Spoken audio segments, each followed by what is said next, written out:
Welcome to Dice with Death, where, as we found out last episode, anyone could die at the roll of a dice.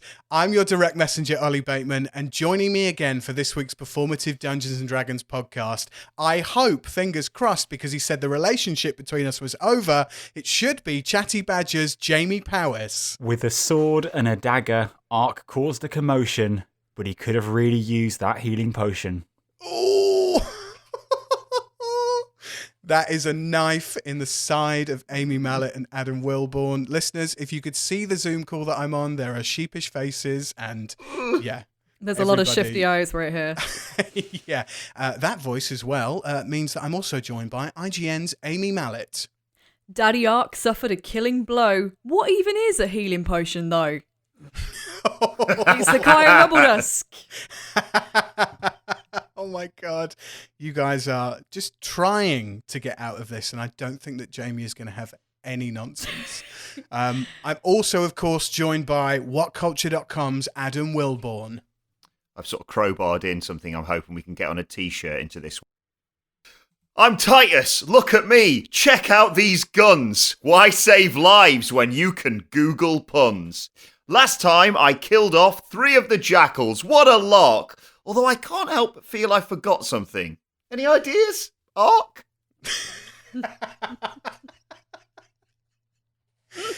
Oh, Jamie's just shaking his head. I think we'll just crack on, shall we? I don't think I've still recovered. I listened back to the last episode. I know this isn't an episode of No Dice, but I still can't quite get over about half an hour ago hearing Jamie just go, yeah, Aark's dead. Aark's dead. So Aark's dead. It was so final and so brutal. I think we were all just sort of like calling for it to stop. I think both me and Adam were like, okay, you've had your fun. You've had your fun. No more. Yeah. Previously on Dice with Death, Madame Mordana left you all sat around a table covered in blood in her room at the back of a tavern while she went to fetch more blackberry mead as a final tipple before trying to get you to the foot of Mount Ugea.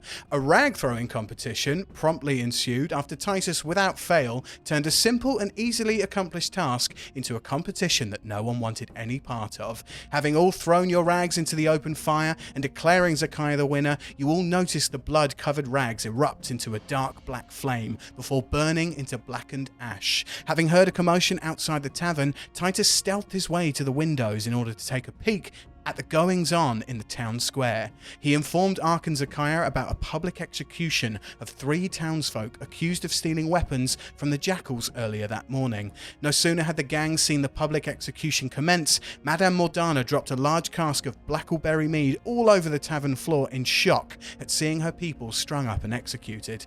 The guards closest to the tavern rushed to check out what the noise was, while Madame Mordana urged you all to head to the back door and into the alleyway. After crawling through back alley debris and detritus, you all successfully scurried across the high street and into an adjacent alleyway with major help from Aark's magical abilities. Having made it to the library, Madame Mordana asked you through teary eyes to help take down the jackals once and for all.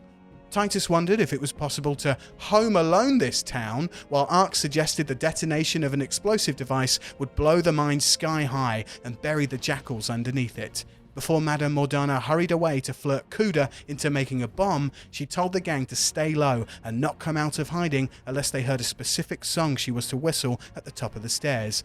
As she whistled, Zakaiya instantly recognized the sweet melodic sound of a lullaby her adopted mother, Brenna Rubbledusk, had sung to her as a child. But before she could ask, Madame Mordana was gone.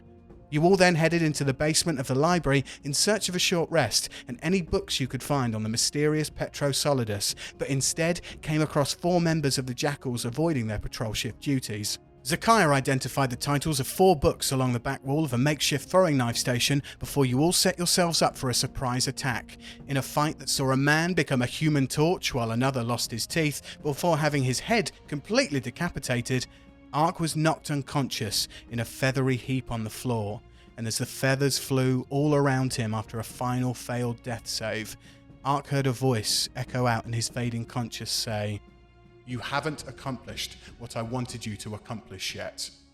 And that's where we are now. the big burly guard steps forward over Aark's body and locks eyes with you, Titus, and he says, "Now that I've killed your canary, I think it's time you all went to the big birdhouse in the sky." And he steps forward and he's going to attack with his sword. Ooh, does a 20 hit you, Titus? Bollocks, here we go again. Yes. Okay, you're still raging, aren't you? Because you attacked last Yeah. time? Great. Remember, Titus, as well, you're in my bear circle, so you got some extra hit points. Remember, Titus, you've got a healing potion as well, in case things get really bad. Thanks for the heads up In there. case you get a bit ropey. This guard swings into you and hits you for 5 points of damage, half to 3. God, I'm nearly at death's door here. Oh, you wouldn't believe it. Yeah, the guard has stepped forward, swung into you, Titus, and you suddenly see, in all the commotion that's going on, books are flying everywhere and feathers. You see this cloak and hood jump from the ceiling and reveal Madame Mordana. She's back in the room, and you hear the whistle. You hear the... and it echoes out in your mind. And she's going to try on initiative 17 just before you, Titus, to try and finish this guard where he stands. Ooh la la, bonjour, Madame Mordana. Toute la fruit. Madame Mordana got a nat 20, so amazing. Of course she did. Top girl. Let's see what damage she does. She rears her quarterstaff off of her back, having flung her cape and hood off. Madame Mordana takes a step back, brings her quarterstaff round to the side of her, and she says, "Oi, we're in a library. Are you paying attention? Because you seem a bit checked out." Oh! Nice one, Madame Mordana. Should we let her join Je our t'aime, crew? Madame Mordana. You have a space now, guys, so you're more than welcome to, you know. Immediately forget about Aark in favour of more puns. That's what this team needs. More puns. Look, oh, Madame Madonna, I've made you a feather boa now from these random discarded feathers on the floor. You look great. Oh no. You see the quarterstaff swing round and completely decapitate this guard's head off. It just severs and flies across the room and joins the other decapitated head that Titus knocked off earlier in a crumpled heap on the floor. Madame Mordana rushes over to Aark's body and she plants her hand firmly on his chest, kneels down, and starts whispering to herself. She starts trying to say this incantation, and you see this kind of golden life energy leave her body through her hand into Aark's chest. But as soon as it hits Aark's chest, it just fizzles away and dies. And she starts tearing up in her eyes, and she stands up and turns towards you, Zakaiya and Titus, and she says, "I'm so sorry. I am so utterly sorry. I wish I'd stayed here. I wish I'd been here. What even happened?" I feel like this is when a teacher knows that you've fucked up or you've done something wrong, and they're like, you got one chance to tell me what you did wrong. And you're just like looking around the room. I headbutted a guy's head off. Yes, that happened, and it was amazing. Did we also set a guy on fire? That happened? Yep. That was a thing? Yeah. And then I cut him in half, I think. Yep. And then we kebabbed the other guy. Aark died. And I think that's about everything. Yep. Oh, I we think missed that's about anything it. out? Nope. I think that's a pretty accurate assessment of every single detail. Oh, I've just found a health potion. I had no idea I had one of these. Oh no. Oh my god, that's the lump in your trousers. Oh. I thought that was a Mars bar in your pocket, but look at that. Madame Mordana kind of lowers her head towards where Aark's body is, and just tears start falling out of her eyes. She can't quite contain herself, and she falls to her knees in front of Aark's body. And she says, "I wish I was here. I'm so sorry." Aark, all you see is darkness. And all you hear are the faint echoes of thunderous storms off in the distance that dissolve away and empty your mind of all thought and perspective. And a quiet peacefulness overcomes you. A peacefulness so vivid and profound that you wonder how on earth you're consciously feeling this way. And a voice, rather rudely, interrupts this tranquility you're feeling, and it says, "Aark, you've not accomplished what you needed to. Stand up and be delivered." Oh, what do you want? You call out to this voice and you don't hear anything immediately. You are currently prone on the ground with your face in the floor. Have I got my walking stick on me? You do. Right, I'm gonna plant my walking stick in the ground and use all my strength and just try and get up. You successfully turn over. You use your cane, your staff. You push yourself up and you turn around, and at first you see nothing but a white, fluffy expanse all around you. It's not like a white, hot brightness, though, more of a matte kind of vibe that it doesn't hurt your eyes looking at it. And you notice that you're surrounded by a plush and cushiony feeling on the bottom of your feet and hands as you push up as well. There in the distance, no more than 30 feet away from you, and walking directly towards you, is a corporeal humanoid, dressed in an immaculate white workman's overall, laced with gold detailing in the stitching, and a gold name badge on the left breast pocket. Their boots are immaculate too, like golden high heels that don't look like they've ever seen a muddy puddle, or a patch of grass for that matter. And you see the most perfectly coiffed and styled, short blonde haircut. You hear the voice again as the humanoid walks closer towards you, out of these misty or foggy kind of clouds. And this time that you see that the humanoid is carrying a clipboard, and a smile emerges from the corners of their mouth, and they say, "Aark, you've not accomplished what you needed to." I am so sorry. I've not had anybody visit in such a long time, and I've always wanted to do that. And they stand there with their hands on their hips, wide mouth smiling at you, waiting for your response. What's the name tag say? The name tag just says Gatekeeper. Hi, Gatekeeper. Nice to meet you. I'm going to put out my hand. Hi. Yes, I am the Gatekeeper. And you must be Captain Aark of the Elite Storm Aerialists. Oh, it's lovely to make your acquaintance there. How are you? I've been better. How are you? Where are we at the moment? Oh, this place? Well, this is a small box realm in between the material plane and the afterlife realms. And guess who's in charge? You guessed it, it's me. This is the place where people like you come to when your fate hasn't quite been decided yet. Lucky you. I'm going to slap that clipboard out of their hands. I'm going to get my walking stick and just go slap on that stick on that clipboard. This lovely camp agent of heaven is an agent of heaven. How dare you? Very rude. Aark, roll me an athletics check. Oh, that's a natural 20. You reach your staff up and slam this staff down to try and hit this clipboard out of this person's hand, and they instantly disappear in a corporeal puff of smoke and then appear right next to you, like literally just to your left.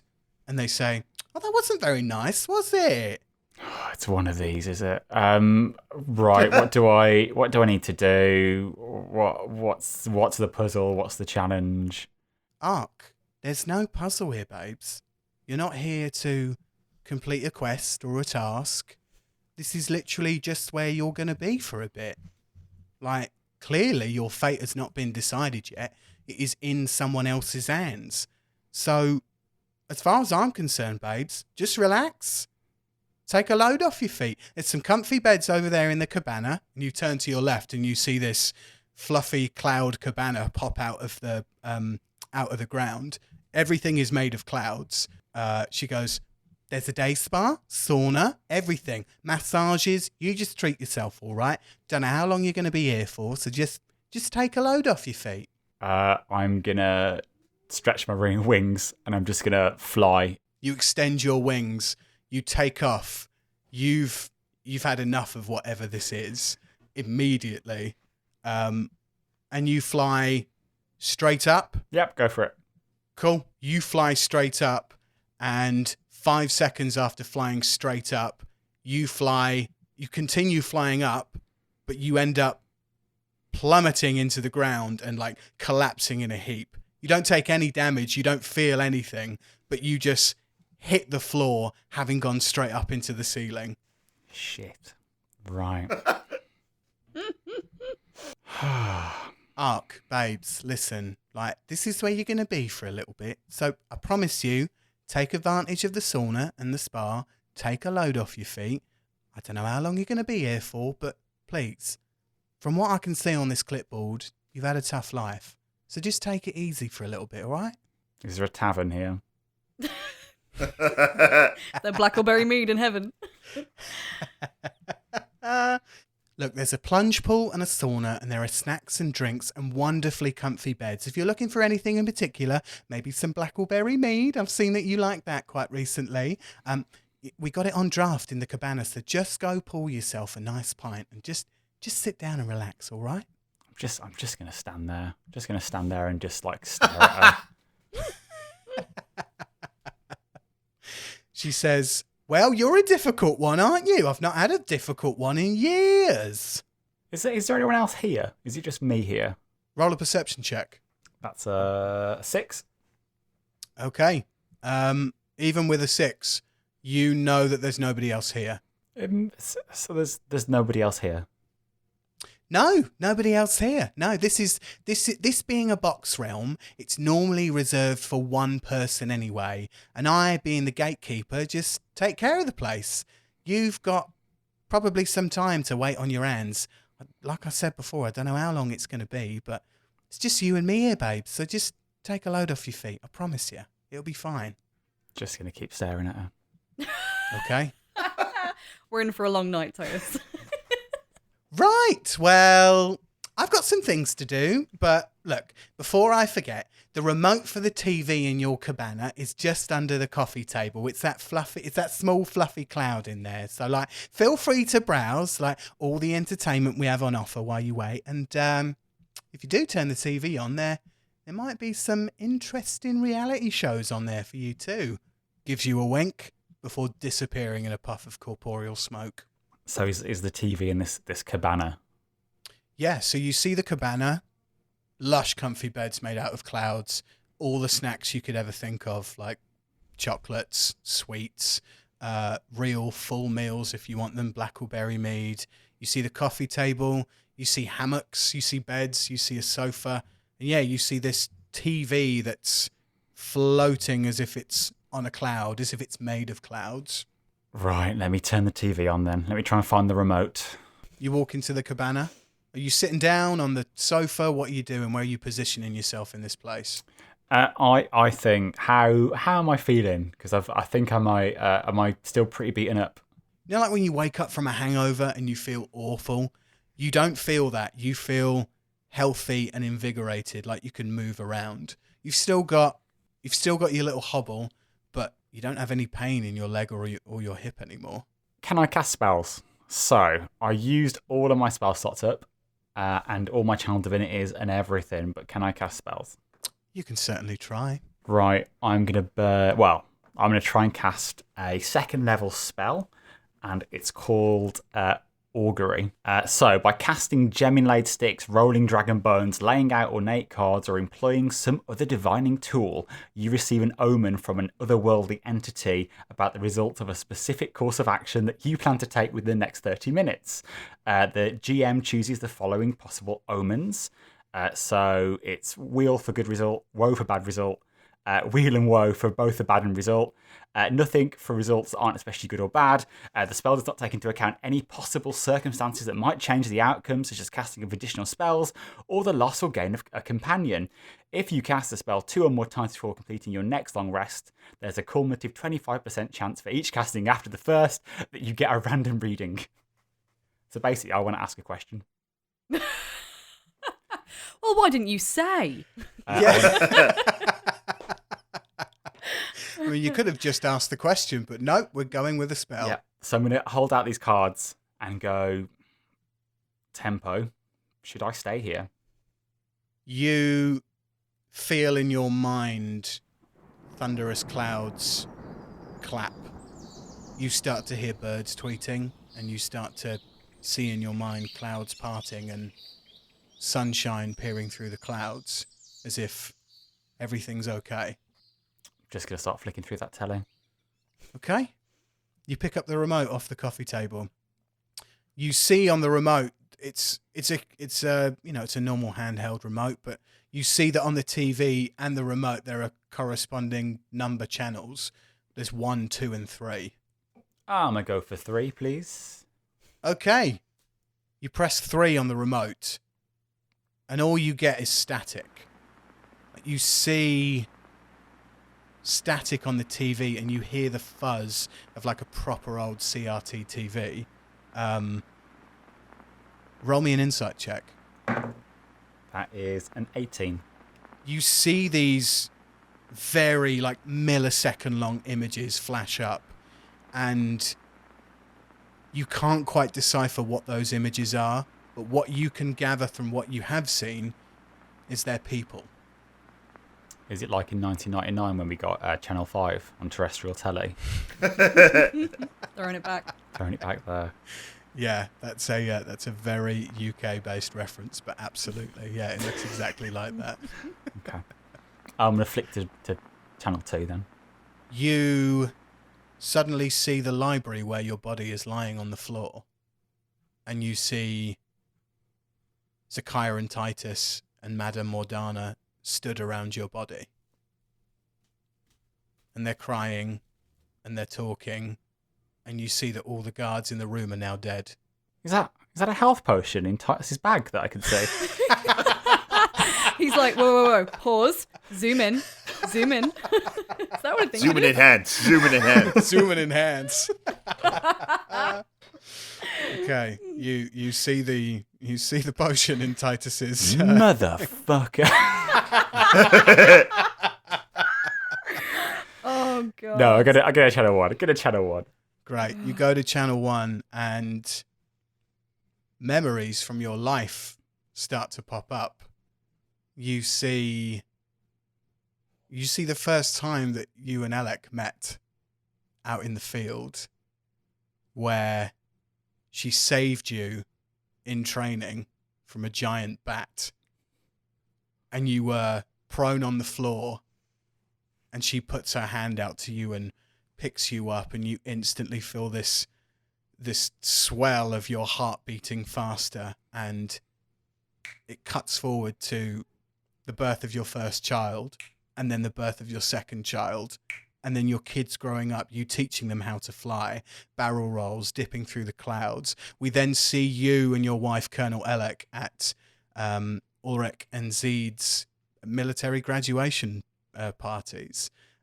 We see them having graduated college and gone into the military.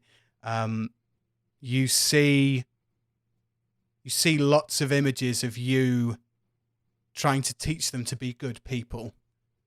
And then you start to see some of the things that happened in your life that you don't necessarily think are mistakes, but, you know, those big memories that play out in your mind.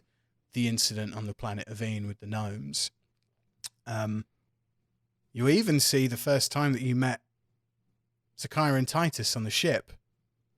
And you see the bonding of you all with the seatbelts. You see you meeting Squiddy.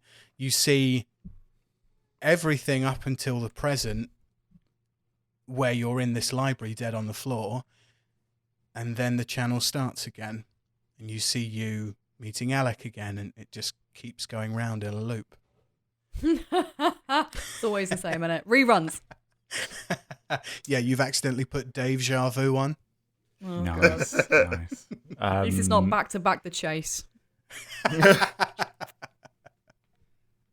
I think I'm going to flick back to channel 2 and just get comfortable on this hammock and just see what the other two are up to. What are you laughing at, Adam?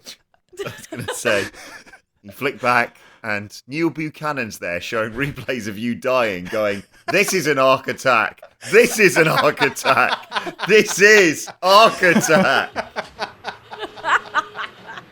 There's some more niche references for our audience. Honestly, if you're not from good old Blighty, you're gonna have a real job on this one. There's gonna be a lot of googling. Pause into Google every 10 minutes. Yeah. The show notes will be insane on this one. Like we'll have like links to Art Attack. Do you know I've actually met Neil Buchanan in his rock band. amazing. I know he was in a band. I didn't know you'd met him. Oh yeah. What's he like? Lovely chap, and we this is like very early radio days for me when you'd ask really shit questions and it's fine. And we got him to Art Attack his favourite sandwich, which is just amazing. Okay. No dice. No, we'll play that on no dice. Okay. All right. Hold fire for that. I've got to remind me about this because I've got a story about not meeting a children's TV presenter who's an absolute hero of mine, but the reason behind it is epic. But we'll save that for no dice. Yeah. Okay. Tune into No Dice, everybody, for those epic stories. In 6 weeks' time. You cut back to channel 2, and as you cut back over, we cut back to the library, the bowels of the library in Ilyiad, where Madame Mordana, Zakaiya, and Titus are. And Madame Mordana dries her tears away, and she says, "There is a way to bring him back." How? Anything. What is it? How can we bring him back? Well, you know those wish stones I was going on to you about earlier? Yeah, the ones that you chucked up and they all kind of landed around and in a triangle. No, they were the Destiny Stones. You know when we first met, and I told you that I told the jackals that there were wish stones in the cave. In the mines. Yeah. Gotcha. yeah. Sorry, a in lot the- of stones. A lot of stones. Yeah. A lot of stones with what I do. A lot of stones in my line of work. Yeah, lots of stones. She puts down the library stones. I use my French stones to change my accent. Anyway, sorry, Madame Mordana. Basically, I know I told you there were a bunch of bollocks, but when I came to this place 5 years ago, the wondrous item that Mr. Hirokoshi pointed me towards was a wish stone, but it's been confiscated off my person since the jackals turned up. Magnus, for some reason, Magnus Brink, he took a real liking to it. I don't know what he saw in it. I mean, it's a wish stone, but he had no idea it was a wish stone. Basically, if I can get that wish stone back off Magnus Brink, I can bring Aark back. I mean, I feel so bad. I am devastated that he's gone. I still can't quite believe it. I keep expecting him to get up. And I think that's our only course of action. My worry is, can me and Titus do that? Because Aark is OP. Yeah. It's like when your best party member goes down and you're like, oh, for fuck's sake. Now I'm stuck with fucking Yuffie, and no shade on Yuffie. Yuffie's great. But like, yeah, how on earth are we gonna do that? He looked like a really hard guy.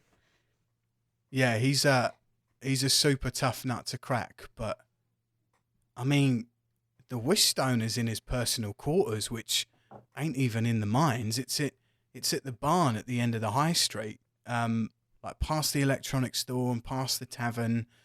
He's got a bunch of my stuff in there, so I mean, we could go in and get it. Is it heavily guarded though? Depends what time of day we were to go there. I mean, I think we're all. I mean, I've only just joined the fight, but you two are looking pretty bloodied and beaten. So I think a long rest is in order at some point. Oh, thank God. Absolutely, yeah. I need some spell slots. We both need our health back. So are you gonna join us? Are you joining the party? Because you threw down some moves there. Yeah, I've been known to rock a quarterstaff or two. You know, I mean, it's my absolute obligation to you two to bring back Aark, and I know there's a wish stone in Magnus Brink's personal quarters. If we get that, I can truly resurrect Aark. The only problem might be the retaliation of the jackals if they were to find out immediately. I don't want to leave this town. I don't want to kill Magnus, bring Aark back, and then have to leave. I want the jackals gone. So I think Aark's plan of the bombs and rigging the mines to explode is probably the safest bet. I've just flirted my absolute tits off with Kuda to get him to make remote explosives. I held back all the tears thinking about my people being executed in the middle of the street, but he is happily going to make us 3 remote explosive devices that we can hopefully set up. Just got this image of her like mascara all down her face, and she just walks in like, "Hi." There's like outside, there's bodies all over the street. She's just there like, "Do you come here often?" For listeners who can't see the Zoom call, Amy, I want to say squeezed some things together on her person to create the gesture that Madame Mordana was doing. So yeah, there's a visual image. If you got them, use them. You know, they've got to get some use. I'm just blushing. I'm absolutely blushing right now. He is. Jamie's gone red. But yeah, Madame Mordana kind of suggests that there are 2 ways of doing this. We could either go and, you know, destroy the mine with all the jackals in. And she says, look, later tonight, between like 5, 6 and maybe even 7 o'clock, the fight pits will be open, which are in the caves. Magnus wanted me to do a bunch of preparation for it earlier on in the day, but I could just turn up late. We could sneak in, rig some explosives to blow, and then get the fuck out of there. But we'd then have to go and deal with Magnus. So what I'm saying to you is there's 2 branching paths here. We either go take care of Magnus now, get the wish stone back, hopefully bring Aark back to life, or go to the pits first.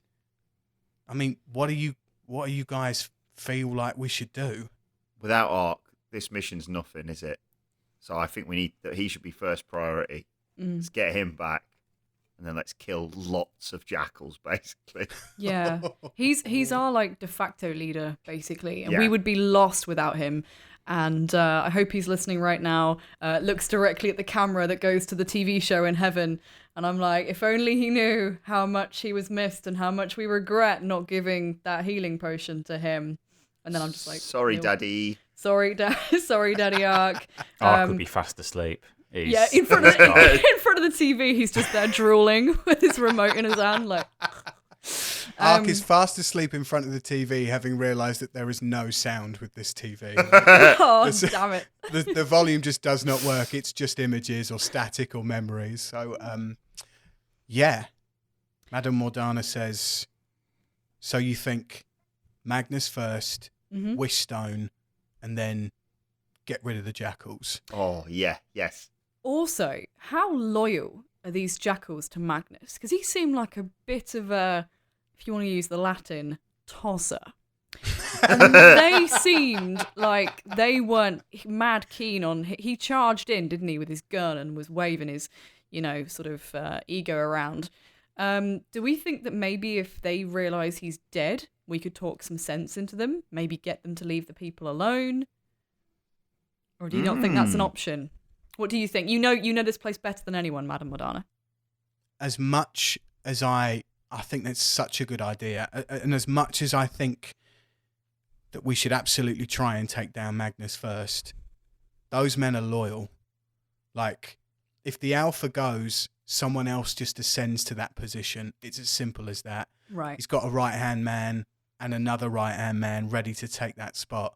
So it doesn't matter. It doesn't matter if we kill the leader. We have to get rid of them all for them to not rebel and not kill my people. As soon as they realise that their leader's gone, they'll destroy everything. Gotcha. Okay. No, we know what, me and Titus, we've been burned before. We had this massive fat guy with cheese dripping down his neck. We killed him, and then almost immediately some twat grabbed hold of a rope and he was in charge, and it was instantaneous. Oh, yeah. So we know what to expect.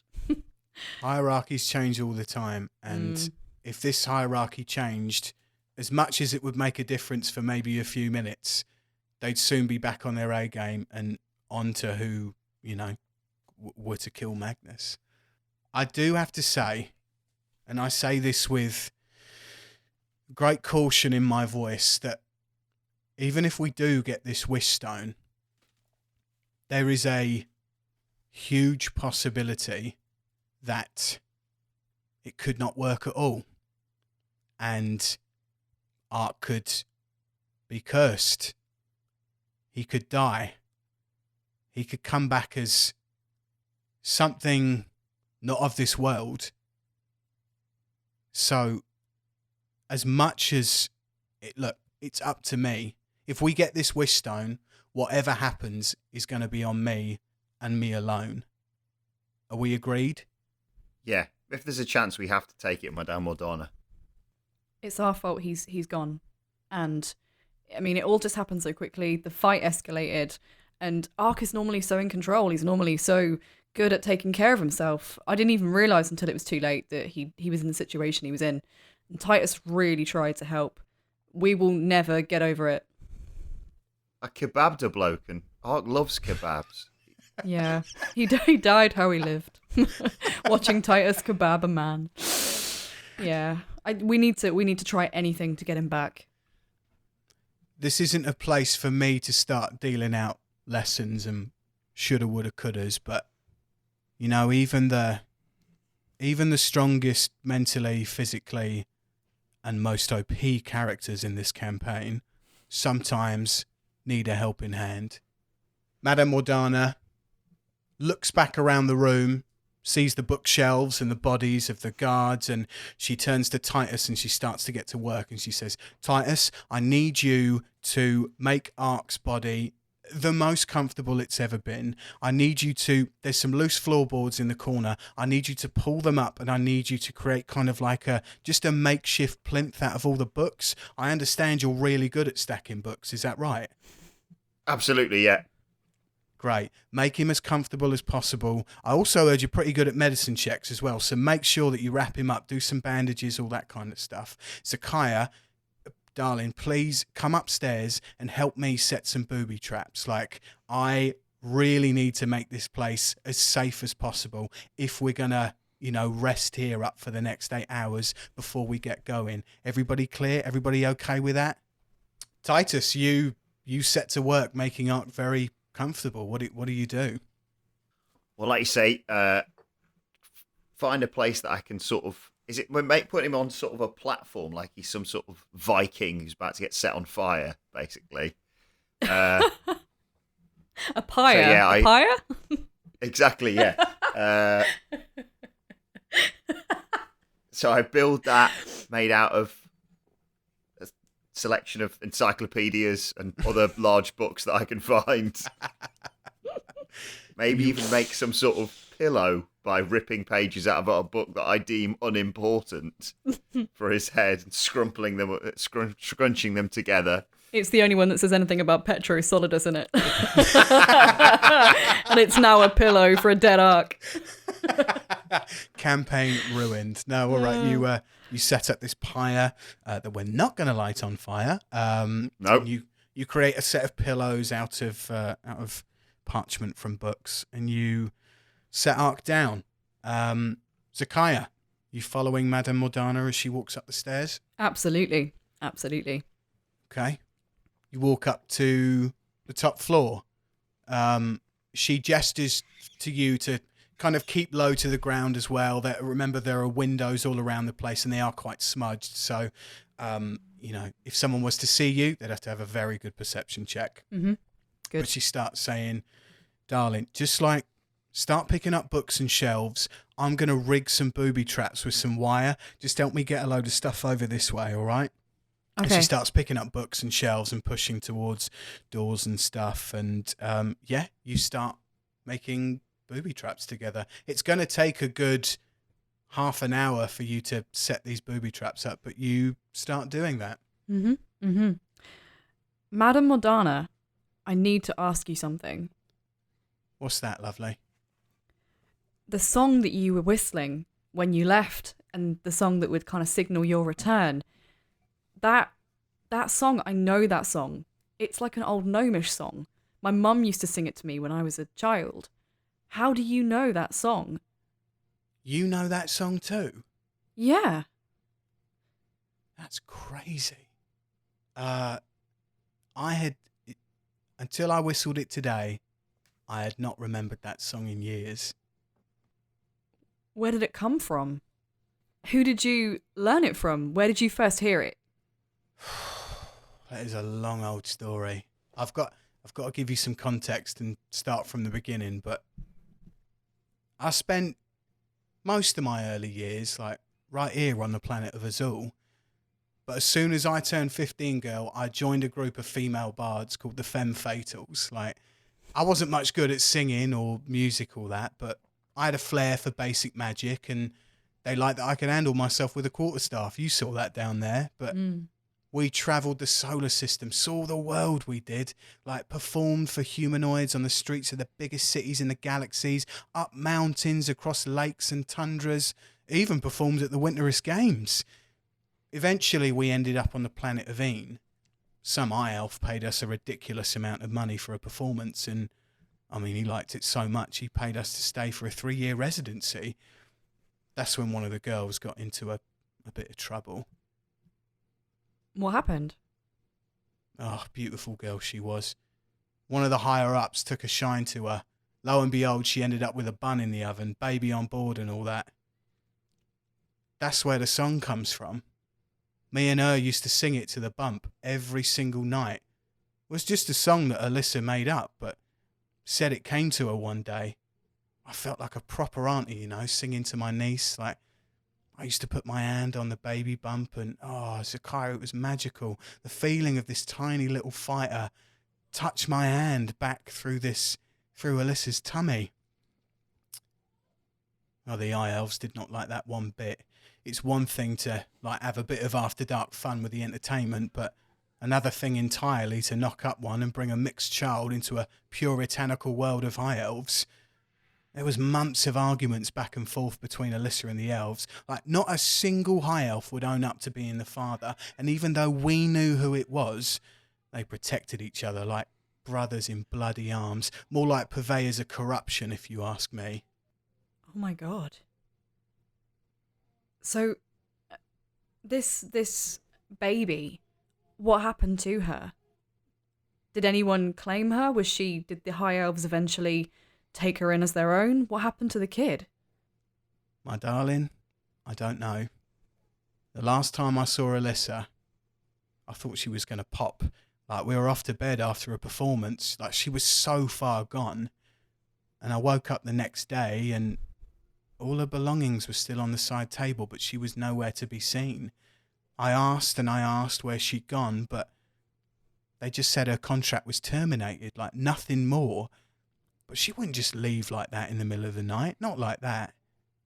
Anyway, I told you it was a long story, but that's where the song comes from. I wonder how my mum found that song. Maybe she saw you guys perform one day. I mean... Who was your mother? Her name was Brenna Rubbledusk. She lived in the Gnome Forest. She was wonderful. The most warm, loving, just raised by pure kindness and magic. I can't say we ever met any gnomes on the planet of Een. We were strictly there for the Eye Elves, for the residency to perform for them, but we were maybe only 10 miles from the Gnome Forest. It's just it's really silly, but it's just a coincidence that's all, that there are High Elves involved, or elves involved at all. I mean, you obviously must notice, it's kind of obvious. I am the unpure child that you speak of. I'm half elf, half human. Or at least so I was told. I never really knew that until I left the gnome forest. I just assumed I was different, human in some way, but maybe, just I was never really in touch, or I never really came across other races, so I never knew. Wait a second. You lived on the planet of Een. I did, for a long time. And you're half elf and half human. Mm-hmm. She collapses on the floor while tying up this rudimentary kind of tripwire. She has her head in her hands with tears kind of streaming out, and she reaches out to you with her hand, and she's like, Are you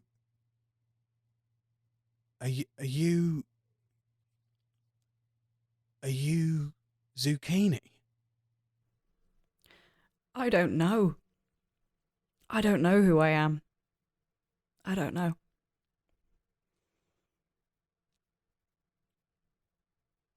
Have a little silent tear just rolls down my face, and I just sort of keep shaking my head at her and just say, I don't know anymore.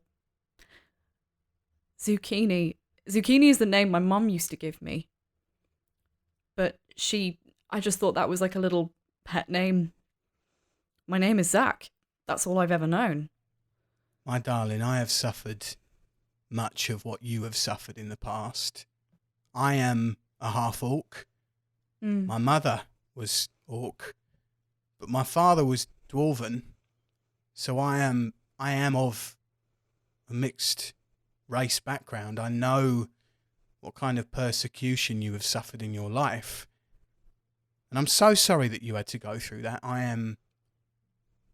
This awful world where a travel ban stops people from loving who they want to love and being with who they want to be and creating life in so many different ways is just awful. And nobody should be denied to make a beautiful life between other races and be penalized for it just because we're not rich, or just because we're not pure, or just because I don't know. And she gets up from her knees and she brings you in for the biggest cuddle that you've had in such a long time, Zakaiya. She pulls you in close to her chest, and it feels like she's never going to let go. Can I ask you something, Madam Mordana? Yes, my dear, of course you can. Can you just hum the song for me, please?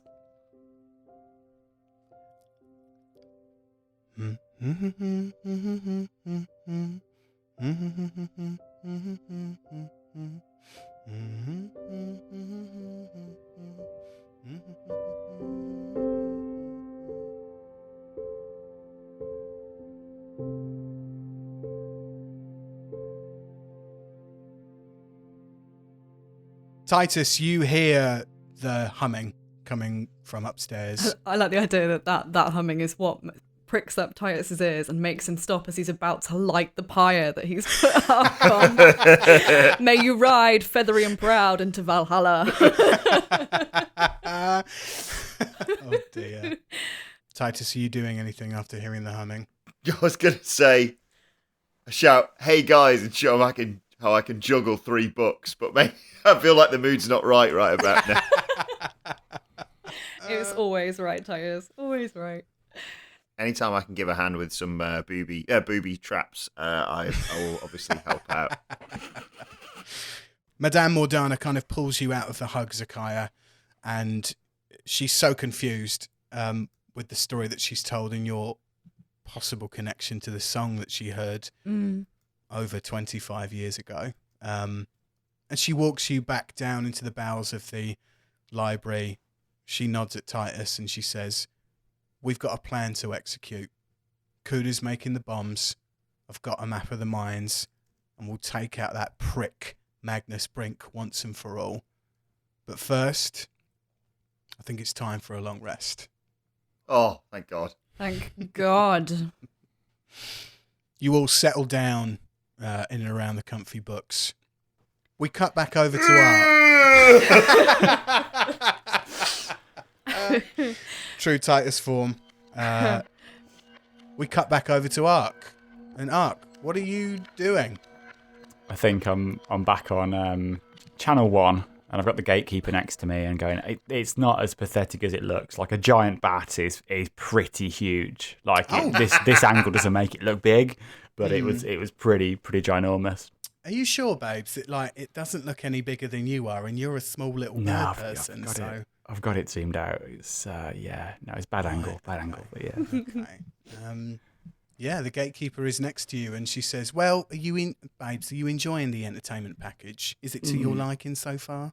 What's channel 3? Oh, hold up. Can I remember the channels? Channel 1 is your past. Channel 2 is the present. And channel 3, that's meant to be future.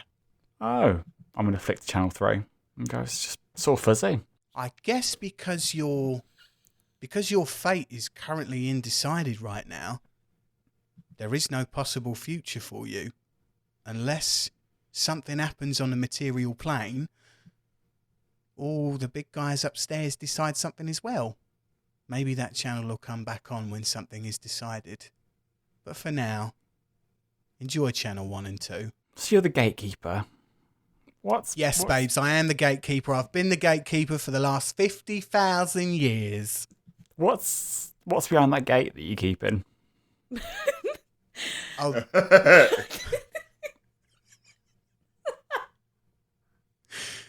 Come on, Amy, what's so funny? I don't know why that's funny. It's just the fact that he's like, you're the Gatekeeper, and this guy's clearly so proud. No, is it a girl? Is it a girl? Whoever it is, they are clearly so proud of it. And he's just like, what are you keeping behind the gate? Haven't seen the gate yet. Don't know if it's any good. Is it a low gate, high gate? What gate is it? Everyone's banging on about this gate. What's the point? I'd say, Aark, it's not actually like a physical gate. It's just something to move through when you're ready to move on and go to the other place. Like, there's no proper physical gate. I don't have to, like, maintain a fence or anything. It's just like, it's a small box realm. It's just a portal or a door to the next part of your existence. Can I ask a question about next door, about where I'm going, potentially? Yeah, of course you can. If I know the answer, I can tell you. You've seen my family a few times on channel 1. Sorry, honey. Sorry. Do you mean your, like, actual family, or do you mean, like, that new family that you got down on the material plane right now? Because they seem lovely. That half elf and that Goliath, they seem really nice. You take good care of them. I don't know if I did. I tried. You tried? Yeah. That's all you can do, isn't it? Yeah, I guess that's all you can do with family. You can try. And as long as you put in the time and the effort, then things, should be okay. But why do you think you didn't put in the effort? I don't know. I think if you look back at any sort of time, you always think you can do more. You always look back and think, I could have done things differently. It's rare that I do this. It's like I never think about decisions. I've always been very, move on, push forward. You're a military man, babes. I get it. You're all about the decisive nature and the decisions and just cracking on with it. I get it. Can I ask you a question? Of course. Do you feel like you had a purpose in life? I did when I was at home. Purpose was to raise those kids, get them flying, get them in the world. When I was in the military, it was, finish an enemy, make peace. Over the past 5 years, don't know if I have a purpose. You feel like you've just been wandering the planets aimlessly? Is that how you feel? I wouldn't say aimlessly. Like, I know what I want. Well, I knew what I wanted, and that was to be with my family, be with Elek, Zeed, Urek. I guess that one day we will all meet again. So true. So true. Behind that gate, you can all meet again. I mean, or, in your situation, maybe it might go the other way. Maybe you might be able to get back to that family of yours down there. If you could go back, do you think your purpose would still be the same? I've spent my life working do things for other people. Like, I think I've traded the military, and this might be the worst place to say this, but I've traded military for a god called Tempo, who's telling me what to do. Oh, I know Tempo. Yeah, he's a nice guy. He doesn't say too much, you know. He's all about the thunder and the lightning and the claps and all that. But no, he's not much of a talker. I think he's been at a few of my birthday parties. It was at my 21st thousandth. They got me a cake. That was nice. But yeah, not much of a talker. So he's the one. He's the one for you, is he? Yeah, I think he's very hands off. He's a very hands off manager, which is what I quite like. You like space just to be able to do your own thing, just like accomplish what you want to achieve in your own time. Yeah, I get it, babes. I get it. Can I ask you a question? Yeah, sure. I mean, we could be here for thousands of years, so yeah, go ahead. Any of my family at the moment behind that gate? Any of your family behind that gate?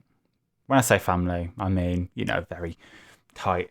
I'm sure my mother and father are back there, but oh yeah, they're back there. Yeah, my kids back there. Is Elek back there at the moment? Let me check this clipboard. Let's have a look. Starts flicking through the clipboard. I'm holding my breath listening to this. Starts looking for. You don't not be Bateman. You don't have a canonical last name, so it's just a family kind of association that she's looking for. And she gets to the very end of the clipboard. And the paper folds back over on the clipboard. And she says, "No, just you." Oh my God. All right, I'm going to fly full speed into the TV on Channel 2 and see what happens. Okay, you use your movement to fly directly into this TV. As soon as you hit this TV, the cabana puffs into a puff of smoke, and then you're again careering forward through all these clouds, and you come straight back to the cabana exactly where you were. And she goes, "What's all that about?" I'm just going to sit next to her again, get out my blackberry mead. Yes. I like to think that she's also got a little aperitif of blackberry mead. I'm going to clink the glass. Cheers, honey. Cheers, babes. Cheers. Surely it'd be a pina colada. Oh. Oh my God. Okay. Jamie and Post, get rid of that. Thanks. Do you mean me from the podcast entirely? We cut back over to the library. It is 5 p.m. in the afternoon. You guys have slept through from 8 a.m. to 5 p.m. Madame Mordana stirs and wakes up. And she says, "I think it's about time we get on with this plan, don't you?" Yep, I do too. Everyone feeling good, feeling rested? I sit up and there's a page of a book stuck to my face from where I've dribbled. Of course there is. You sit up, page falls off of your face, still covered in your own saliva. And she says, "Are we clear on the plan? Magnus first, fight pits later." Mm-hmm. You walk up the stairs. You're keeping low to the ground. She goes, "Make sure you stay low, okay? We came in." You don't need to tell me about stealth. Yeah. Who do you think you're talking to? "We came in stealthy. We have to stay stealthy. Now, we don't have to go back the way we came, which is fine. We have to go under some of these buildings to get to the barn where Magnus's personal quarters are. It's up towards the high street. We then have to cross to get past the electronics store and to Magnus's personal quarters. stay low and crawl. You start crawling out through the corrugated metal, down through dirt and rubble that sits underneath these buildings. You manage to get yourself, rather stealthily actually, there's not too many people down this side of the town, to the edge of the crossroads. Again, need to roll stealth checks as you guys are going to dash across this place. Just want to nudge Zach at one point and go, "Hey, Zach, rubble dust, real rubble dust." Zach kind of just looks. Thumbs up. Yeah, Zach just sort of goes, yeah. Yeah. Madame Mordana turns back to you both and shh, keep stum. Oh, great. She makes it across, no problem. She runs directly across the road. This is further down the road than the public execution was. And of course, in this time, everybody's gone back to the mines, but you start to see a lot of the workers in their overalls coming out of the mines as if it's clock out time for their shifts. Madame Mordana is across the road on the other side. Who's going next? I'll go next. What do I need to roll? Stealth check, please. Gotcha. Just whispered, "Zach, you go," like they could hear me. I do that all the time. I do that when I'm watching telly and there's like a stealth scene on TV. I'm like, Leo, can I have a cup of tea? 18. You dash across this road. You're not right next to the electronics store because the way Madame Mordana is trying to get you to go is kind of around the outside of the town, but a little ways through the middle, if you see what I mean. Yep. Titus, you're up next. Roll a stealth check. 21. Yeah, baby. Stealthy boy again. Massive, huge Goliath, 7.5 feet tall, 300 pounds, makes it across this road. You don't disturb anything or anyone at the other end of the road. And you get to the edge of the barn. This barn looks exactly like it did when you first entered the town of Ilyiad. It's dilapidated. It's got encroaching vines that kind of spiral round all the rivets and the joints of it. And Madame Mordana is still kind of solid snake crouch walking and turns to you both and says, "He should be in here. It's 5 o'clock right now in the afternoon. He should just be almost waking up from his nap. He loves a bloody nap in the day, he does. Doesn't like to do a lot of work in the mines either. Anyway, he should be in there on his own. Now, there's no guarantee that he is, and there's no way of me having a look in there. But if we can sneak in and sneak upstairs to the mezzanine level, that's where he should be sleeping. Has anybody got any plan of action that they want to do?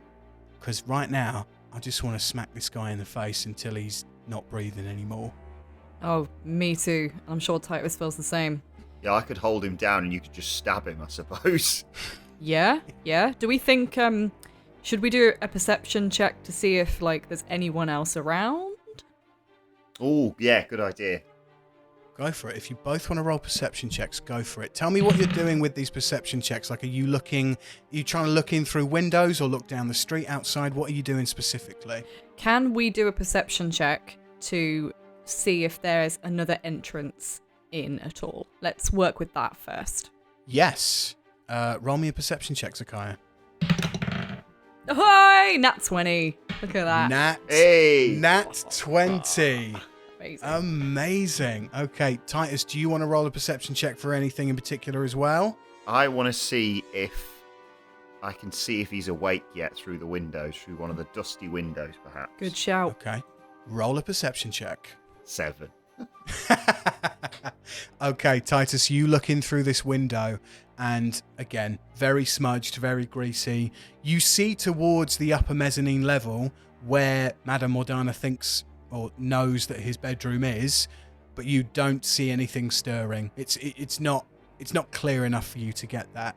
Zakaiya, you look down you look parallel down the side of the outside of the barn, and you notice with your keen half-elven eyesight that there is just a handle on the outside of this barn. Could be a rear entrance if we were to give that a bit of a tug. Oh, cheeky. I know. No time for that. What do you reckon, Titus? What did you see? Did you see anything interesting? No, all clear, my end. I don't want to admit, with her being so perceptive, I feel a bit put out. You know how competitive I get. Yeah, I saw everything in there. He's upstairs. Okay, cool. Now, good to know. Good to know. Sweet. All right. Should we try going around the back? I feel like they might not expect that. Yeah, Madame Mordana turns to you, Zakaiya, and she says, "What have you seen, girl? What have you seen?" There's a handle, just like a little handle. I mean, it could be like the backup say things like rear exit and back exit. Are you saying you want to smash that back door in? Is that what you're saying? I had to say in a voiceover script today, Guy Ritchie snatch. And I mean, obviously it's referring to the film by Guy Ritchie, but I just couldn't get through it. I could not get through it. Anyway, I think we should sneak round there and try and get that door open. Okay. She then asks you if you want to lead the charge, or should she go first? Oh gosh. I'm quite little and quite light, so I will sneak over there. I think I will lead the charge, and that way if I see anyone, I can give you guys a signal. You make your way up into this handle. Titus throws his arms up in the air to make the signal from Team America that says, "I think you said kiss me, kiss me." We will get it in as many episodes as it takes. You make your way over to this handle. Mm-hmm. What are you doing, Zakaiya? I'm going to give this handle a little bit of a tug, but very gently in case it makes a loud noise. Okay. You tug on this handle, and a door that you had not seen before opens. Oh, yes. It creaks. It's an old wooden barn, but it's not going to wake anybody up, and it's not going to alert anybody to the presence immediately. It's not headbutting the barn doors open, is what you're saying. It's like in the last episode where you wanted to go, "Let's dance, motherfuckers," and you're like, no, let's keep it stealth. I mean, it's going to go tits up anyway, but we might as well make it start.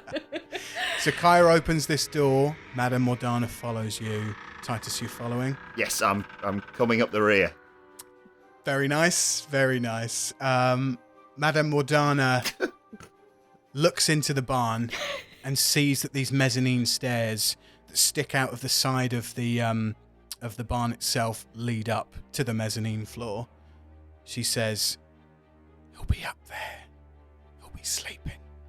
So, hopefully, we can get a surprise round or a surprise attack. What I'm going to need one of you to do is hog tie him and gag him." Oh, shotgun. Dib's not it.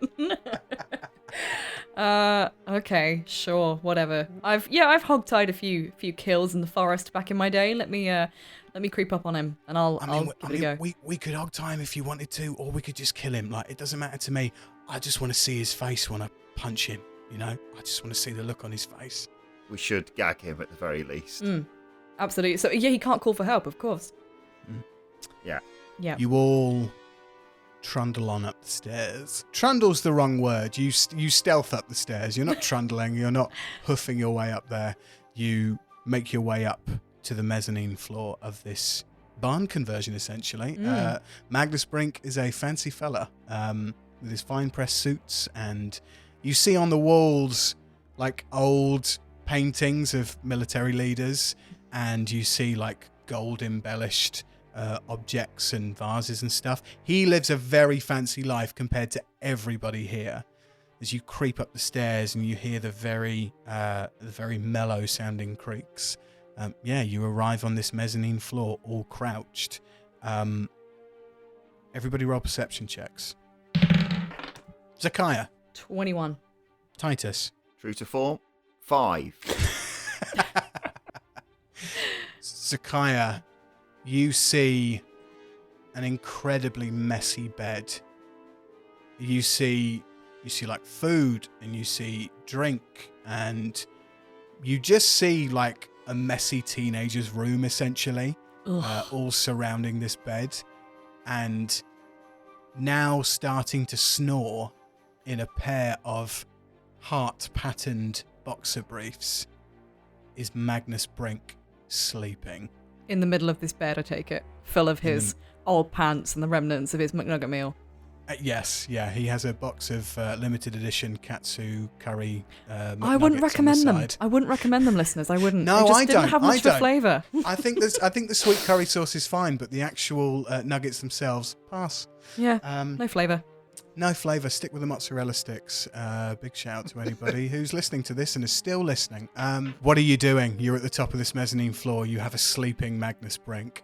If I was to try and hog tie him, so I'd obviously have to creep up to him first, what would I have to be proficient in or roll for to get that hog tie right? And can I simultaneously, like, rip off a small piece of my animal kilt and use it as a Gag. A gag. Gag, thank you. Jamie As a just comes in. Gag. Come on, Adam. We've all got the internet. We all know what we search for. Use it as a ball gag on. I suppose Mordana could do the feet. You do the hands, and I'll do the gag. That's a good idea. So Madame Mordana is going to go for the feet and hog tie. Zakaiya, you are going for the hands, and Titus, you're going for the mouth. This is like really weird searches on Pornhub, isn't it? Yeah. French woman, feet. Half orc.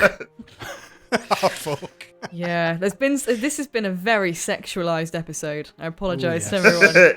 Yes, we're all frustrated in lockdown, everybody.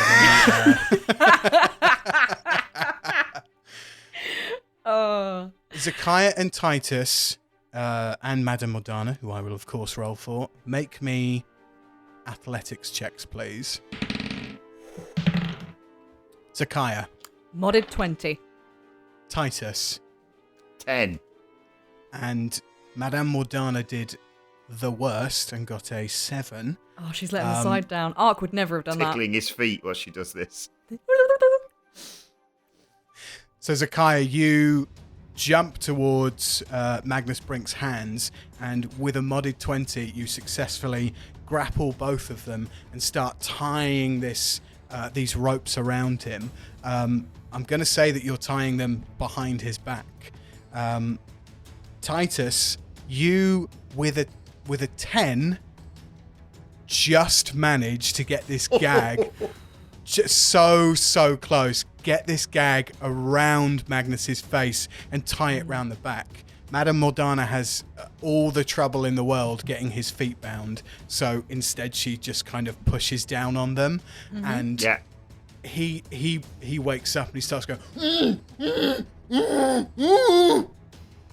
Squirm, you son of a bitch.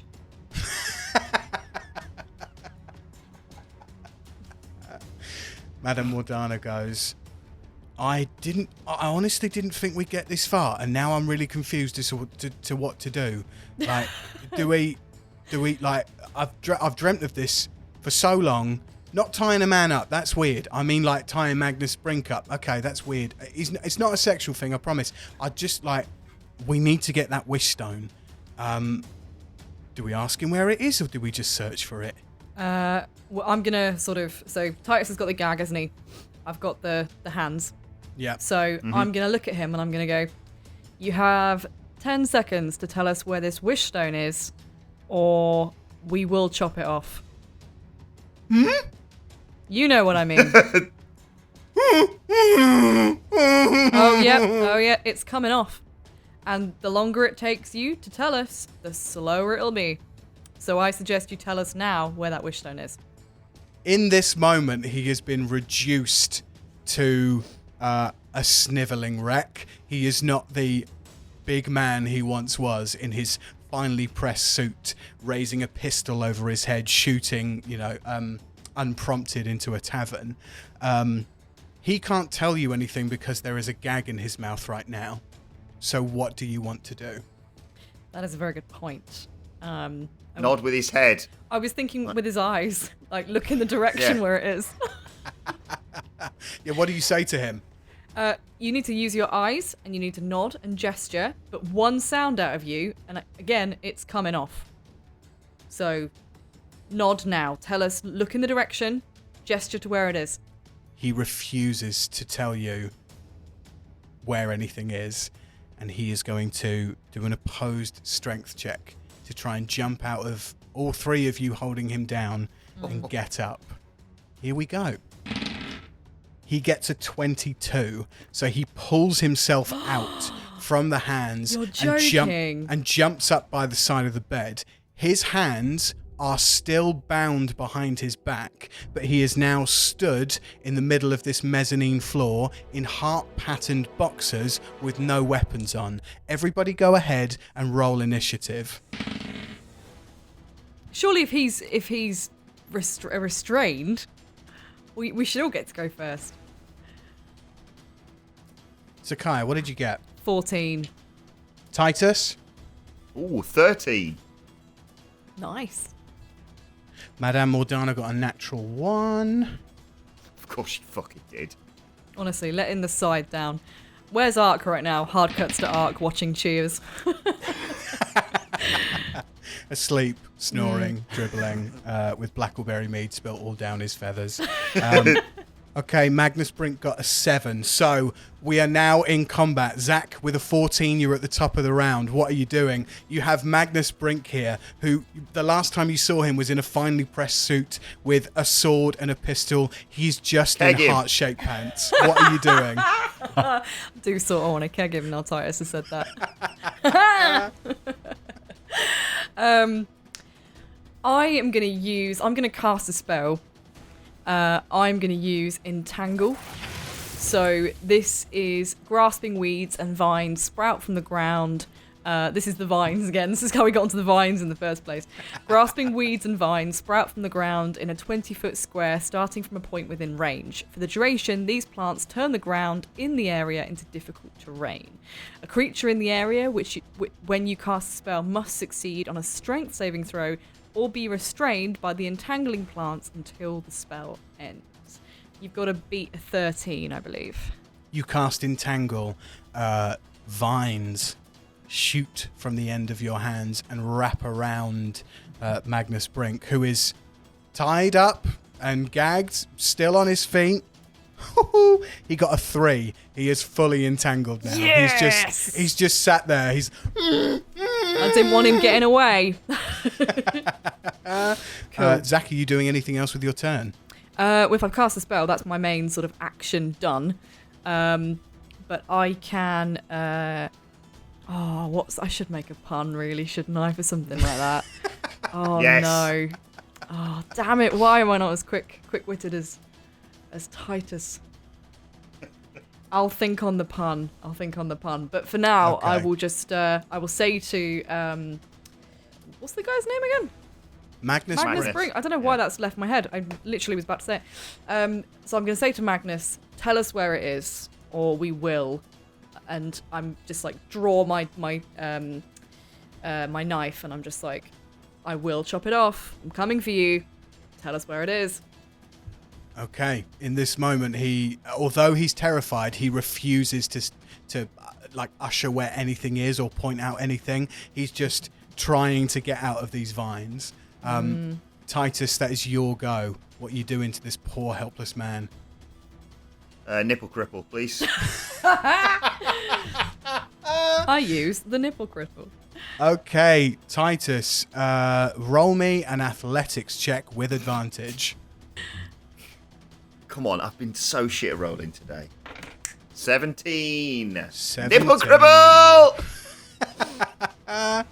You go for the nipple cripple, and Titus, unfortunately, you can't find his nipples. You completely miss.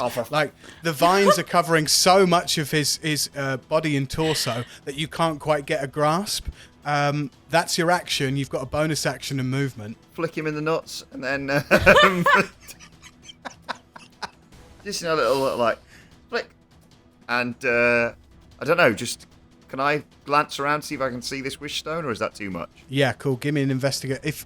Do you want to spend your bonus action flicking this guy in the nuts or investigating what's going on? What a quandary for you right now, Adam.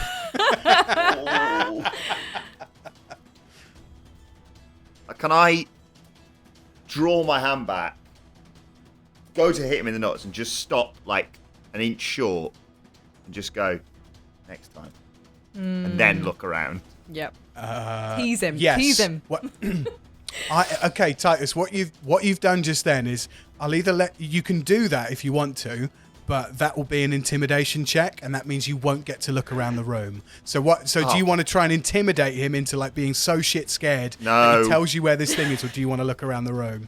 I'll look around the room. Okay, fine. Roll me an investigation check. 14. 14. Okay. You look.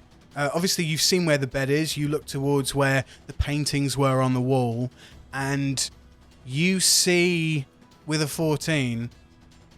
One of the paintings is slightly slanted. Painting's like this. Just put it behind the painting. It's going to be a safe or something. I literally didn't hear a word of that. That was Titus, you still have movement. What are you doing?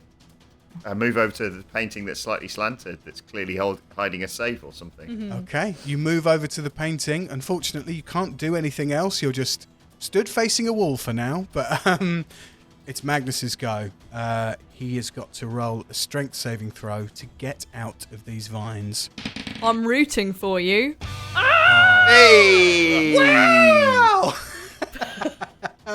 He only got a 9, so he is stuck. He's still in these vines, still gagged, still bound. Yeah, this is not this man's fantasy, so he is not enjoying this one bit. We go to Madame Mordana, who... what is Madame Mordana going to do? She's going to kill him outright. Yeah. Oh, he's dead. Slaughter him. Yeah, she's... because he's tied up, she is going to take full advantage and do a couple of unarmored strikes on this guy's face. Good. First one misses, swing and a miss. Second one definitely hits. She hits him for... 10 damage. That's a massive punch. She is so furious at this man who 3 months ago brought his gang to this town, her town, and took over, killed a lot of her people, and made a lot of her people work in the mines. You're gonna fucking regret this, you little fucking toe rag. I'm gonna fucking kill you. I'm gonna fuck you up so much you won't be able to see the sun through your fucking arsehole. And that's the end of her go. We go back to the top of the round. It's Zach. Zach, what are you doing?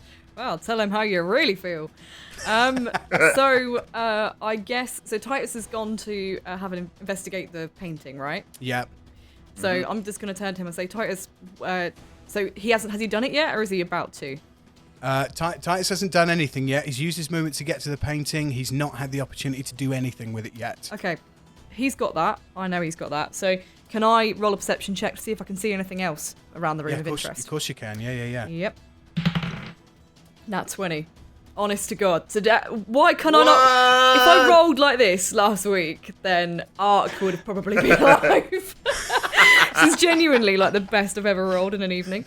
Great. Go on. Zakaiya, with a nat 20, again, with your keen half-elven eyesight, you look around the room, you see the painting that Titus is stood in front of, but you don't get the immediate feeling that it's like, oh, maybe it's that way. And you look under a desk and you see a floorboard that doesn't look like it has any right to be there whatsoever. I just say out loud, that floorboard doesn't look like it's got any right to be there. I'm going to go investigate. So head on over. Yeah. I'll use my movement to get to it. Great. And I guess the next time I can lift it up. Yep. Cool. I'll let you use I'll let you open the floorboard if you want. You want to try and open it? Absolutely. I do. Go. Athletics check, please. Athletics check. Athletics. This will be when I get a nat one. 19. Christ. Okay, 19 on a strength save. You rip this floorboard open, and in this hole you see a solid gold lockbox. Jackpot! So I guess I just take it out. Can I open it, or is that another turn? You can definitely take it out. Free action. You can interact with it if you want. Cool. Open it up. Open that bad boy up. You open the gold lockbox up, and there, shining with all its blue arcane energy that Madame Mordana sees over your shoulder, is the wish stone. Get in. Yes. Zach, that's the end of your turn. Titus, you're up. What are you doing? I mean, now I want to know what's behind this painting. Yeah, me too. So, what's it a painting of? Sorry. It's just a military leader from the Solar Navy. It's Sweet. just Get very in. old. I want to do the age-old, lift the painting off the wall, smash it over his head, so his head is now in the position where the painted head was. Yeah. Roll to hit unarmored. 11. Ugh. 11 misses. So yeah, you pick this painting off the wall. It's a very heavy painting. It's like got one of those really thick old like Victorian frames around it. So much wood, and you stumble a little bit, and then you don't break the floorboards as you drop it, but you swing it towards, and it hits and hits the floorboards underneath and just collapses. The painting falls apart. You doing anything else, Titus? I'd like to see what was behind the painting, please. Okay, you see a safe. Can I... This might be a bit too much. Can I go over to Magnus, put my arm around him and say, we got off on the wrong foot there, Magnus. What's the code, mate? Come on. What's the code? And he starts shaking his head and going, I'm going to ask you again, mate. I want you to blink the code. And if you don't, I'm going to kick you in the dick. So, if I can't nipple cripple, I can kick you in the dick really hard. You see Magnus Brink keeps his eyes so wide and so open that you can see them drying out just from your body heat being right next to him, and he is focused on keeping his eyes completely open. Kick him in the dick. I think the dick is calling for a kicking. Roll to hit with a dick kick. Is that technically another unarmed strike? Yes, it is. Yeah. Okay. 24. Oh my god. You're gonna kick his dick clean off his body. 24 with a dick kick. Okay. Titus, how much does it say you roll for damage on that? It doesn't. My unarmed strike just says 5. So Double I it. just assume You that's do 5. you do 10 damage immediately. You kick this guy. You kick this guy so hard in the dick. You hear his voice go from to. I like the idea as well that he sort of starts lifting off the ground, but then the vines pull him back down. Yes, the vines have kept him down on solid ground. Even with a hard kicking to the dick, Magnus is still trying to wriggle out of this stuff. Can I just fist bump Mordana? I know it's just for that. Just hey. Hey, fist bump. He gets a nat 20, so he gets out of these vines, fully breaks out, and he's going to roll a luck check to see if he pulls out of his wrist braces that Zakaiya put around him. Okay, that's a 24. He breaks out of his hand wrists. Oh, 24 club. And now he runs towards the desk, which is where Zakaiya is with the box. And he positions himself at the side of the desk next to a drawer. That is Madame Mordana's go. Madame Mordana is going to cast Magic Missile on Magnus Brink, which auto hit. So this is just straight up damage to this guy. Oh my god. 13 damage to Magnus Brink. You see these darts of pure like fireball kind of energy spew from the end of her finger and just penetrate into his skin, like burning his skin. He's still got the mouth cover over, so he's just screaming out in pain, going as these magic missiles hit him where he stood. That is back to the top of the round. That's Zach's go. Zach, what are you doing? You have this box in your hand. You see the stone. You've got Magnus Brink, who is right next to you by this desk. Okay, cool. Can I do like a go out for a pass? Can I throw this box to Titus so that like if Magnus tries anything and tries to grab it, like it's further away from him? So I'll just sort of chuck it over to Titus so he's got it. Okay. So you're chucking it, right? Yep. I'm going to chuck it. So roll me an athletics check. Oh, crap. 11. Here's where it goes down. 11. Okay. Yeah. 11. Okay, Zakaiya. If I drop this damn stone and it breaks. Oh my god. Oh my god. Holy shit. I was just thinking he can't get it. You chuck this box towards Titus with the lid still open. Titus. I said I closed the lid. Let's get a replay, shall we? The thing is, Zakaiya, you didn't. So you chuck the box, having not closed the lid. In a panic, you want to get it away from Magnus Brink. Titus, I'm going to need you to make me you can either make me an athletics check or an acrobatics check to catch this box with this wish stone in. I'll make an athletics check because my modifier is far better on that one. Okay. So the DC, you're going to need to get a 14 or higher to catch this thing. I'm really nervous. It's a nat 20. Yes! Yes, Titus. Yes. This box comes soaring towards you, Titus, and in this moment where you see the look on Zakaiya's face, the adopted sister to brother connection that you guys have got going on, you reach out both of your hands and receive this box like a wide receiver in the NFL, just perfectly caught in your arms. At this point in time, we cut back over to Aark. He's got his head in his hands watching this unfold. Yeah. An idiot. Yeah, Aark, what are you doing? Are you watching the TV? Are you in the day spa? Are you in the plunge pool? Are you getting a massage? What are you doing? Can I see what they're doing? Like, has my perspective changed to follow them? Yes, it has. Yeah, because you're watching the present, you just have this like third-person camera on what's going on. So I'd like to think I'm in the day spa, but I've kind of moved the TV so I can watch, and obviously the gatekeeper's next to me. Are you enjoying the plunge pool and the spa? I can see you're having a little manicure there on your talons. That looks nice. Yeah, no, it's I'm not usually a fan of water. With the feathers and all that. Yeah, water's not my environment, to be honest. I'm just not very good. I'm not a penguin. So what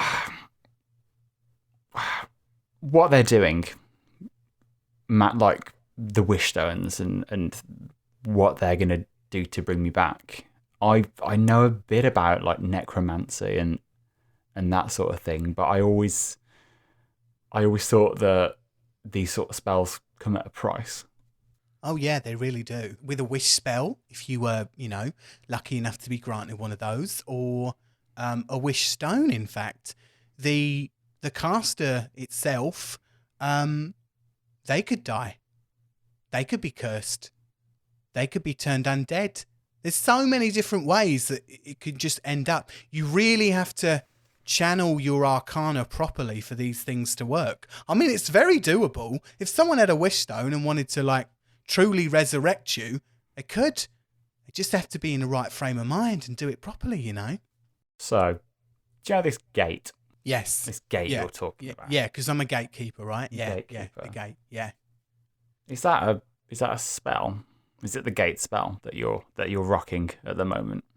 No, this is Believe me, if it was a gate spell, I'd dispel that immediately and get on through there, because I've been here for 50,000 years and I don't see anybody else, not even the gods. I just see the people who come here. No, it's a metaphorical gate, if you will. Like, I can walk you to the gate. I don't take you through the gate. The other side takes you through the gate, if you see what I mean. Do you see what I mean? Sounds like pyramid selling. This sounds like a really, really bad scheme, Aark. Don't get involved. Pyramid scheme. It's Scientology, isn't it? I'm going to go there and be like, Scientology. just going to check your thetons right now. And Nexium, for sure. Are you okay, Gatekeeper?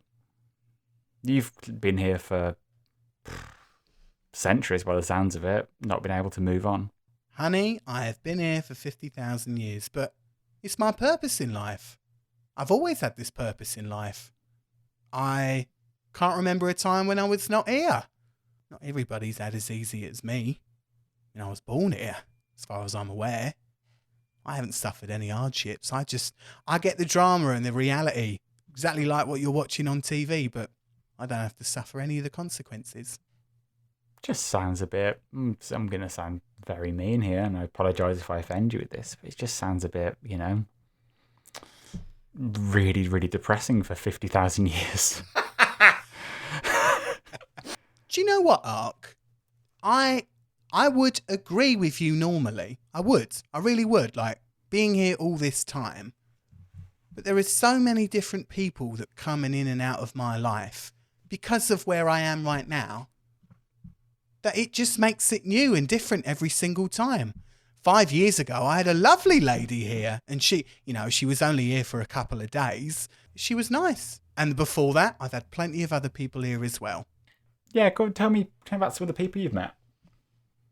Oh, gosh. Who have I met here? I mean, I've met kings, I've met queens, I've met paupers, I've met bus drivers, I've met naval people, I've met... Like, do you mean anyone specific, or shall I just reel them all off? Because we might be here for another 50,000 years if I do that. Let's go reverse then. Let's go for the last one, and let's see how far we get. Oh, okay. Last person that was here. Hold up, let me check my clipboard. She starts flipping through things. Oh yeah, nice Aark woman. Yeah, she was nice. Like 5 years ago she was here. What'd she say her name was? Something like... It was like Eminem, but it wasn't like Eminem. It was like a Morgana or Morzana or more something like that. Hold on, let me check the index again. Madam Mordana. Yes, how did you know? I've got that right here. I'm going to point at the TV screen. Her. Oh yeah, I've not been paying attention. Sorry, honey. She suffered some kind of fate, I think, on the way to a new town. She was saying, she was like, she had this letter, and she had to get somewhere, and she was struck down by like bandits or something, and then I don't even know who it was, but someone out of nowhere gave her a second chance at life. And she was let go, like not through the gate, but like through another corporeal gate that we send people back through. So yeah, that was like 5 years ago. And then, God, there wasn't someone for like a few thousand years before that. Do you think, obviously, if I ever get back, I don't know how much you know about Aarakocra, but I am, and I'm not going to sugar the pill, I'm an old man. And even if they take me, even if I'm brought back, I'm not going to be kicking around for much longer. Is it worth it? It's always worth having a second chance, babes. No matter where you are in life, no matter what you've experienced, someone down there on that material plane, whether they're on the TV that you're watching now or back home on another planet, loves you and wants to see you again. So yeah, it's absolutely worth it. Okay. Aark, roll me a perception check. That is a 21. You see a new channel light pop up on the TV remote and the TV itself. The light flickers in the exact same rhythm with each other, inviting you to turn to that channel. I flicked that channel. You pick up the remote and you press the new button that's labelled 4 on there. And it takes a few seconds for the TV to kind of sort itself out. You get through like the 3rd channel static, and then you see a completely new aspect of the present day. And you see the mouth of the river Seraclay at the exact spot where Aura Scalesguard and her submariner men dropped you off before you journeyed to Ilyiad. At first you see calm waters reflecting the early morning sun, but you notice a machine break the surface as a merfolk scouting submarine enters the river mouth, charging along as if it has a mission to complete. We zoom in on a single pilot in merfolk military attire, with a hand harpoon at his side and a large underwater area map displaying the coordinates of the town of Ilyiad. Behind him, at a coordinates desk, is a small metal rectangle, no bigger than, say, like a petty cash box. And there's a perspex lid displaying a single unscrumpled piece of blank parchment. Do you know much about scrying letters, Gatekeeper? Scrying letters? Scrying letters. You write on them, you send messages one way. Oh, yeah. It's like, what is it like? MSN? Anybody remember MSN? Or like BBM? Yeah, them things. Yeah, I know that. Yeah, like you can write stuff to other people and they can see back, or sometimes you get one-way letters where you can't write back, but you can see. Why'd you ask, babes? I think that delivery's for me. What? That thing in that stub? Yeah, that's. I'm gonna reach out of the pool and grab some of my letters that Alec wrote me. Yeah, and just go to her. My wife. Do you read Aark? Yeah, I can read. I can read. I am so bilingual, it hurts. All right, give me anything and I can read it. So I'm going to hand them over the letter and go, this is how me and Alec have been, how she's been talking to me. And she's just been keeping me informed. Like this letter's about Zeed's last promotion. He's doing so well at the moment. I'm so proud of him. And I just hand it over. Well, you see that bit of rip at the bottom? Well, that connects to this. So this piece of parchment is the same piece of parchment that's in that box in that TV right now. Yeah. Oh, babes. I don't know what's going on, but there's something coming through on this piece of paper. I snatch it off them. What could I say? You snatch it off. And you start to see inky words come through on the piece of parchment that you're holding in your hand and the parchment that is appearing on the TV in front of you. But it doesn't look like it's written in ink. It has the complexity of DNA or blood. And it just says, "Help us, Aark." And that's where we'll end our session. Oh, no way. I honestly, that Gatekeeper character is probably one of my favourites. Yeah, absolutely. I had to give Aark somebody that he would really love to spend his time with in this box realm. So this is what I did. Well, yeah. I would have a sitcom of just Aark and this character just talking. Aark and the Gatekeeper. Now on NBC. Thank you so much to my players today for coming to the table and trying to get Aark back to the material plane. If you loved what you heard today and you want to see more of this stuff, then you should absolutely subscribe to us. We're on every podcast platform that you can think of. And once you've subscribed, leave us a 5-star review because it really, really, super really helps us out. Follow us on social media. Dice Death Pod. There you go, Jamie. Got it done once, the first time. That's on Instagram, Facebook, and Twitter. And please get at us. Tell us what you think. Jamie, if people want to see you and follow you on the social media, where can they find you? I'm on Twitter. I'm at Gemu1987. Amy, if people want to do the same and find you, where can they find you? You can find me on Twitter at Amy_Mallett or on Instagram at I think therefore I Amy. And one quick shameless plug, me and Ollie, host of this podcast, actually did a video game episode the other day on my Game Fiction Addiction, all about Shadow of the Colossus, and it was really good. So if you like us both, 50% of this podcast is in that one. Go check it out, My Game Fiction Addiction. Of course, after you've watched or listened to all the episodes on here. And Adam, if people want to find you on the social media, where can they find you? You can find me on Twitter and on Instagram at Adam Wilbourn. Amazing. Thank you to my players again this week. Join us next time to find out if Aark really gets back to the material plane, if Zakaiya and Titus can get rid of Magnus Brink, and if we can use this wish stone to bring Aark back. Join us next time on the next episode of Dice with Death. Say bye, guys. Bye. Bye.